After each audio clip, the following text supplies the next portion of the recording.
Football বিশ্বকাপের চলমান আসরের 4 সেমিফাইনালিস্টের নাম চূড়ান্ত হল।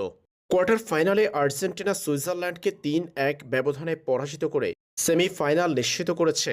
বিশ্বকাপের একই পাশ থেকে নরওয়েকে ২-১ গোলে হারিয়ে সেমিতে উঠেছে ইংল্যান্ড। বিশ্বকাপের এবারের আসরের দ্বিতীয় সেমিফাইনালে মুখোমুখি একবারের বিশ্ব চ্যাম্পিয়ন ইংল্যান্ড ও 3বারের বিশ্ব চ্যাম্পিয়ন আর্জেন্টিনা। ফুটবল বিশ্বকাপে এই দুই দলের লম্বা ইতিহাস রয়েছে। আর্জেন্টিনা ১৯৮৬ সালে নিজেদের দ্বিতীয় বিশ্বকাপ ট্রফি ঘরে তুলেছিল ইংল্যান্ডকে হারিয়ে। এদিকে লিওনেল মেসির দীর্ঘ প্রায় ২০ বছরের ক্যারিয়ারে ইংল্যান্ডের বিপক্ষে কোনো আন্তর্জাতিক ম্যাচ খেলেননি।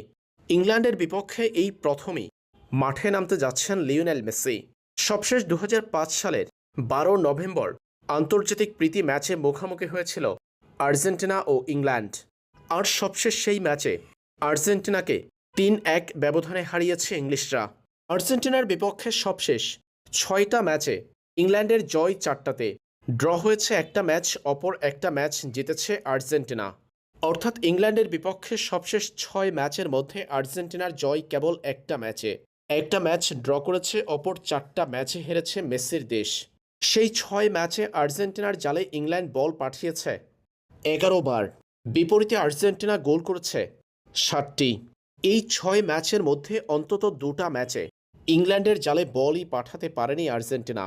বিশ্বকাপে এখন পর্যন্ত আর্জেন্টিনা ও ইংল্যান্ডের ৫ বারের দেখায়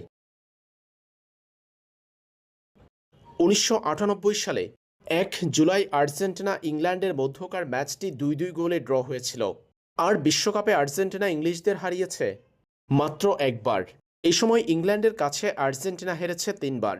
বিশ্বকাপের ময়দানি লড়াইয়ে আর্জেন্টিনার জালে ১৯৬২ সালের পর এখন পর্যন্ত ইংল্যান্ড বল পাঠিয়েছে ৮ বার, অর্থাৎ বিশ্বকাপের ম্যাচে আর্জেন্টিনাকে ৮ গোল দিয়েছে ইংল্যান্ড। অন্যদিকে বিশ্বকাপে আর্জেন্টিনা ইংল্যান্ডের জালে বল পাঠিয়েছে ৫ বার। তবে এবারের প্রেক্ষাপট ভিন্ন। কোয়ার্টার ফাইনাল পর্যন্ত অপরাজিত আর্জেন্টিনা, অন্যদিকে গ্রুপ পর্বে একটা ম্যাচ ড্র করেছে ইংল্যান্ড।